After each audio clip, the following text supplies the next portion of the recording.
ഇപ്പോൾ വരുന്ന വാർത്തകൾ ശരിയാണെങ്കിൽ തിരിച്ചടിഞ്ഞ് ഒരുങ്ങുകയാണ് ഇറാൻ. അതുകൊണ്ട് തന്നെ അവരെ ഏത് തരത്തിലും പരാജയപ്പെടുത്താൻ വേണ്ടിയുള്ള ശ്രമങ്ങളാണ് അമേരിക്കയുടെയും ഇസ്രായേലിന്റെയും ഭാഗത്തു നിന്നുണ്ടാകുന്നത്. ഇന്ത്യയെ സംബന്ധിച്ചിടത്തോളം ഏറ്റവും ആശങ്ക ജനിപ്പിക്കുന്ന ഒരു കാര്യം ചെങ്കടലുമായി ബന്ധപ്പെട്ടതാണ്. യുദ്ധം നടക്കുകയാണെങ്കിൽ തീർച്ചയായിട്ടും ചെങ്കടൽ വളരെ പ്രശ്നമുള്ള ഒരു പ്രദേശമായി മാറുകയും ഏതാണ്ട് ലോകത്തെ 12% ചരക്ക് ഗതാഗതവും ഈ ചെങ്കടലിലൂടെയാണ് കടന്നു പോകുന്നത് എന്നുള്ളത് കൊണ്ട് തന്നെ അത് ഇന്ത്യക്ക് ആശങ്ക ഉണ്ടാക്കുന്നതാണ്. പ്രത്യേകിച്ച് ഇന്ത്യയുടെ ഓയിൽ വിതരണ സംവിധാനവുമായി ബന്ധപ്പെട്ട് നമ്മൾ തുടർച്ചയായി മറ്റു രാജ്യങ്ങളെയൊക്കെ ഓയിലിനെ ആശ്രയിക്കുന്ന ഒരു രാജ്യം കൂടിയാണ്. അപ്പൊ അതുകൊണ്ട് അതിന്റെ വിതരണവുമായി ബന്ധപ്പെട്ട ചില തടസ്സങ്ങളൊക്കെ ഈ മേഖലയിൽ വരുവാനുള്ള സാധ്യത തന്നെയാണ് ഇന്ത്യ കാണുന്നത്. എന്തായാലും മധ്യപൂർവേഷ്യയിൽ നടക്കുന്ന ഈ മാറ്റങ്ങൾ ഒരുപക്ഷെ അല്ലെങ്കിൽ ഈ സംഘർഷാവസ്ഥ ലോകത്തെ ഒരു ആശങ്കയുടെ മുൾമുനയിൽ നിർത്തുന്നു എന്നുള്ളതാണ് വാസ്തവം. ഇറാനെ സംബന്ധിച്ചിടത്തോളം അതിന്റെ രാഷ്ട്രീയ നിലപാടുകൾ, പ്രത്യേകിച്ച് വളരെ വലിയ ഹമാസിന് ഉൾപ്പെടെയുള്ള സംഘടനകൾക്ക് പിന്തുണ നൽകിക്കൊണ്ട് നടത്തുന്ന മുന്നേറ്റങ്ങൾ, ആ മുന്നേറ്റങ്ങളെ പ്രതിരോധിക്കേണ്ടത് അമേരിക്കയെ സംബന്ധിച്ചിടത്തോളം, ഇസ്രായേലിനെ സംബന്ധിച്ചിടത്തോളം, അവരുടെ ദേശ താല്പര്യങ്ങളെ സംബന്ധിച്ചിടത്തോളം പ്രധാനം തന്നെയാണ്. ഒരിക്കൽ കടന്നു കയറി ആക്രമിക്കപ്പെട്ട ഇസ്രായേലിനെ സംബന്ധിച്ചിടത്തോളം, പ്രത്യേകിച്ച് ഹമാസ് അപ്രതീക്ഷിതമായാണ് അവരുടെ 1200 പൗരന്മാരെ വകവരുത്തിയത്. അതിന് തിരിച്ചടി എന്ന് പറയുക എന്നുള്ളത് അങ്ങേയറ്റം തങ്ങൾക്ക് കഴിയാവുന്ന വിധമെല്ലാം നൽകും എന്ന് അറിയാവുന്ന ഇറാൻ എന്തുകൊണ്ട് അങ്ങനെ ഒരു കാര്യം മുതിർന്നു എന്നുള്ളത് ലോകം ആശങ്കയോടെ കണ്ടതാണ്. എന്തായാലും അതിനുശേഷം 40,000-ഓളം പാലസ്തീനികളെ വധിക്കപ്പെടുന്ന കാഴ്ച നമ്മൾ കണ്ടതാണ്. ഹമാസിനെ ഏത് തരത്തിലും ഇല്ലായ്മ ചെയ്യുവാൻ വേണ്ടി തന്നെയാണ് ഇസ്രായേൽ മുന്നോട്ട് പോയിരിക്കുന്നത്.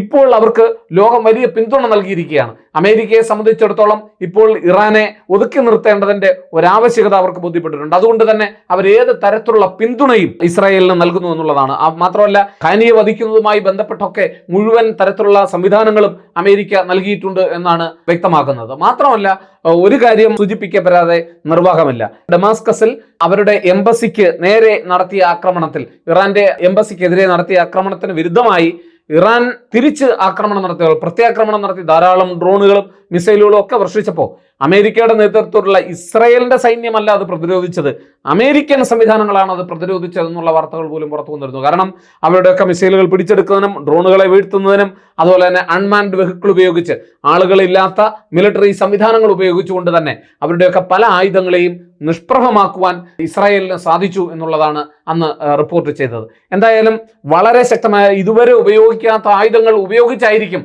തങ്ങൾ യുദ്ധത്തിൽ ഏർപ്പെടുക എന്നുള്ളതാണ് ഇറാൻ വ്യക്തമാക്കിയിട്ടുള്ളത്.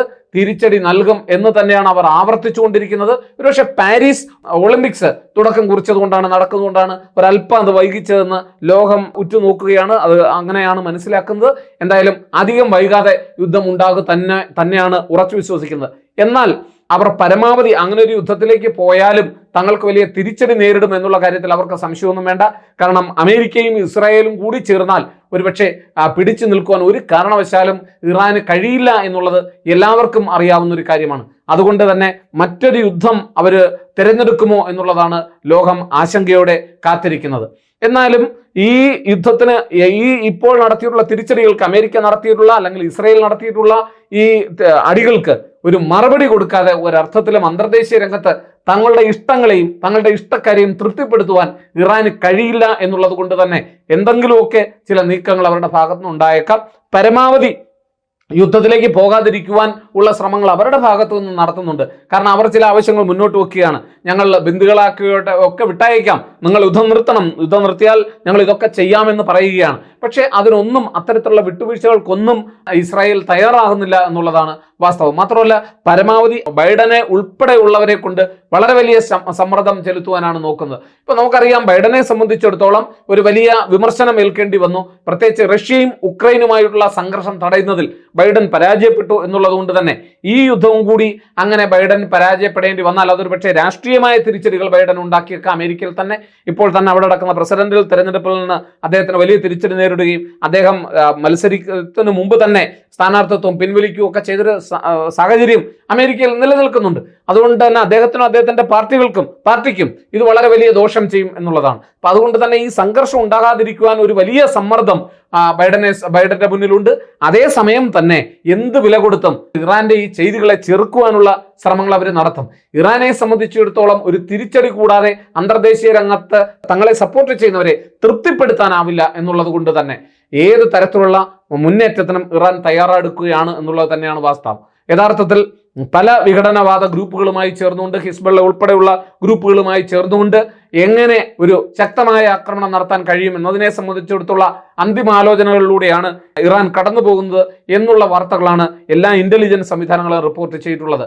മിക്ക പ്രധാനപ്പെട്ട രാജ്യങ്ങളും അവരുടെ ഇറാനിലേക്കുള്ള വിമാന സർവീസുകളും റദ്ദാക്കുകയും അവിടെയുള്ള തങ്ങളുടെ പൗരന്മാരോട് ഒഴിഞ്ഞു പോകാൻ ആവശ്യപ്പെടുകയും ഒക്കെ ചെയ്തിട്ടുണ്ട്. മാത്രമല്ല അമേരിക്കൻ സൈന്യവും അതുപോലെ തന്നെ ഇസ്രായേലിന്റെ സൈന്യം അവിടെയുള്ള തങ്ങളുടെ ജനതയോട് എങ്ങനെ സുരക്ഷിതരായിരിക്കണമെന്നും യുദ്ധമുണ്ടായാൽ എന്തൊക്കെ ചെയ്യണമെന്നും ഭക്ഷണവും അവശ്യ വസ്തുക്കളും ഒക്കെ കരുതേണ്ടതിന്റെ ആവശ്യകതയും ഒക്കെ അതിനെ സംബന്ധിച്ച് ജനങ്ങൾക്ക് കൃത്യമായ അറിവ് കൊടുത്തുകൊണ്ടിരിക്കുകയാണ്. ഇതൊക്കെ സൂചിപ്പിക്കുന്നത് എന്തായാലും രാജ്യം വ്യക്തമായ ഒരു ആക്രമണത്തിന് തയ്യാറെടുക്കുന്നുവെന്നും അതിന് തിരിച്ചടിക്ക് ഇസ്രായേൽ ഒരുങ്ങും എന്നുള്ള കാര്യത്തിൽ സംശയമൊന്നും വേണ്ട.